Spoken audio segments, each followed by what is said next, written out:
What's up everyone, welcome back to the video, and today I'm going to be talking about the effect of your room setup on your productivity. So let me get straight to it. First of all, your setup definitely affects your habits and your behavior. The way your environment or the people around you affect your mood, your room can also affect how you're going to behave or how you're going to feel. For example, an open space is going to promote happiness, whereas a depressing environment is going to cause sadness. This also goes for work. If you make your room more conducive to working or studying, it's gonna affect your productivity and have a positive impact in return. What I think you should be careful about is your desk placement and setup. So if you're easily distracted, my suggestion is that you place your desk somewhere away from a window so that you don't find yourself watching people outside or just looking aimlessly outside a window. Also, if you want intense focus, I suggest placing your bed just across your desk so that when you're sitting down, you don't see anything relating to sleep or your bed or a comfy place, because if you see your bed, you're going to want to study or work there, and we all know how that's going to end up. So I don't think it's worth it to take the chance, but if you really want intense focus, make sure you don't see your bed while you're doing work so that you don't feel the urge to go there and study. What's more is that you can also avoid distractions by creating the correct setup.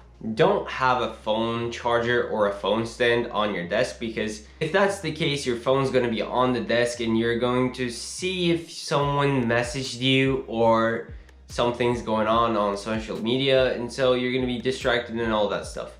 You don't want that. Instead, what you should do is place all the electronic devices to places where you can't actually see or are physically hard to access, and put them on silent or do not disturb. This way, nothing will show up on your screen even if you take a look at it, so you won't be distracted. On the other hand, if you want to do something like reading a book, place the book on your desk or somewhere visible so that you see it throughout the day multiple times, and that reminds you to read. You can also avoid having a clock on your desk if you're one of those people who just checks the clock all the time and wastes precious study time. If that's you, just set an alarm on your phone and listen to the alarm to see if your time's up or not. Finally, I'm going to talk about ways you can provide support for focus. First of all, you can always drink coffee to stay energized and avoid lethargy. If that's not you,